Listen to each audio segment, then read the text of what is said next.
It would be wrong to blame a mother for giving birth to a child with a disability, and wrong for a child to hate the mother for it. It is the will of God. Therefore, a child must learn to turn his lemon into lemonade. Every mother wants the best for her child, to eat well, study well, play, and be happy. One day, Deno's mother went to the market and left him with his younger brother Sanda and sister Gloria. But it was difficult for Deno to keep them indoors. Whenever he asked them to stay quiet, they ran outside laughing. He ran after them, but they were faster. Sometimes they hid behind trees and made faces at him while he searched in vain, knowing they would come home for lunch when hungry. When Sanda and Gloria got tired of playing, they came back looking for food. Their mother had left warm food ready for them. Deno only had to heat it. They ate happily as clouds gathered. Soon it started to rain heavily, forcing them to stay indoors. Deno smiled. No mischief for the day. The rain lasted long, and the children fell asleep on the mat. Later, as dusk approached, their mother had still not returned. The house felt cold and lonely. Sanda and Gloria began crying, missing her terribly. Deno also missed her, but didn't know how to comfort them. When darkness came, mosquitoes filled the room. The kerosene lamp was on the cupboard. Deno climbed the table and carefully lit it. The house brightened. His siblings smiled again, and he felt proud. Their mother finally arrived, carrying a basket full of foodstuffs. The children ran to her with joy, curious about what she had brought. On the table, she laid sweet potatoes, sugar, tea leaves, bread, bananas, tomatoes, onions, salad, and 2 tilapia fish. The children clapped excitedly. She handed each a banana, and soon the smell of fried fish filled the room.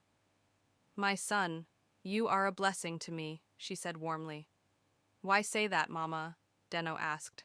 "Because you take good care of your siblings." He smiled. "It's a small matter, Mama. You always take care of us." She touched his head softly. "Never let anyone tell you you're useless. You are powerfully made." Deno grinned.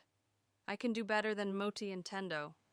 "Oh yes," she laughed. "Work hard in class and fight for your place under the sun." In school, Deno loved reading novels. His imagination grew, shaping how he viewed life and love. There was a girl named Anne, petite, beautiful, and also a book lover. One evening after class, Deno approached her shyly. "Hey, Anne, you look nice. I want you to be my girlfriend. I love you," he said. Anne frowned. "You want who to be your girlfriend?" "You, Anne," he pleaded. "Don't ever stop me again," she snapped. "Is it a crime to love someone?" Deno asked softly. "Shit," she hissed. "I always pity you." She walked away but turned back angrily. "Never talk to me again." "You are a crabman," she shouted, mocking his twisted feet. Deno stood frozen. It wasn't funny. Many children with disabilities face such cruelty daily, teased, insulted, or ignored. Their pain is deep, but few understand it. Children with disabilities often struggle to fit in. They feel unwanted and isolated, afraid of rejection. Even when they try, some are mocked or ignored by teachers and classmates. This kills their confidence and makes them drop out of school. One hot afternoon, Deno leaned against the classroom wall, resting. The teacher saw him. "Deno, why aren't you in class?" "Sir, it's hot and I'm resting my brain," Deno replied. "Life won't rest for you," barked the teacher. "You're disabled, so you must work harder." "Where does my disability come from?" Deno asked. "You're different." No frolicking in the sun. "Sir, you're toxic," Deno said quietly. "You don't deserve to be a teacher." "What can you do about it?" "You're disabled," the teacher sneered. Deno walked away hurt, but his mother's words echoed. "Be brave and fight like hell." At the university, Deno was nicknamed Shaft because he now walked with a stick. He studied law and was admired for his eloquence and courage in fighting for student rights. During student elections, he vied for vice chairperson of the student union. On the podium, he raised his walking stick high. "Comrades, power!" he shouted. "Comrades, power!" the crowd echoed. "I'm one of you." "I know the struggles you face. Vote for Shaft, for inclusion, fairness, and strength." The students cheered. He won not out of pity, but because of his leadership. Later, he met Lillian, a cheerful, curvy medicine student. They bonded over laughter and books. Soon, friendship turned into love. Lillian saw beyond his disability. She saw his strength. Together, they became inseparable, always smiling and inspiring others. One afternoon, a journalist came to cover the university election. He found Deno sitting under a tree watching the football field. "Hello," the journalist greeted. "Hello to you too," Deno replied. "May I sit with you?" "Of course." They sat quietly before the journalist began.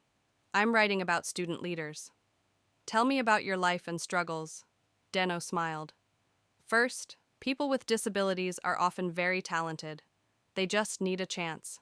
Some are great artists, designers, and thinkers. Society should give them the same opportunities." The journalist nodded. "That's why I'm here," Deno continued. "It's hard for us to get jobs.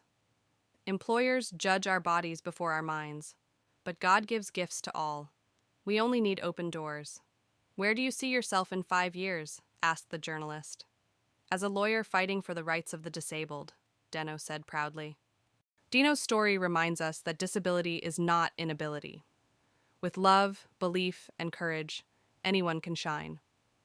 His journey from a struggling boy to a confident young man proves that challenges are stepping stones to greatness. Many children with disabilities suffer silently due to stigma and lack of inclusion. Sharing their stories can change this, helping others understand, accept, and support them. Every child deserves to feel valued, respected, and loved. Through Deno, we learn that strength is not found in limbs, but in spirit.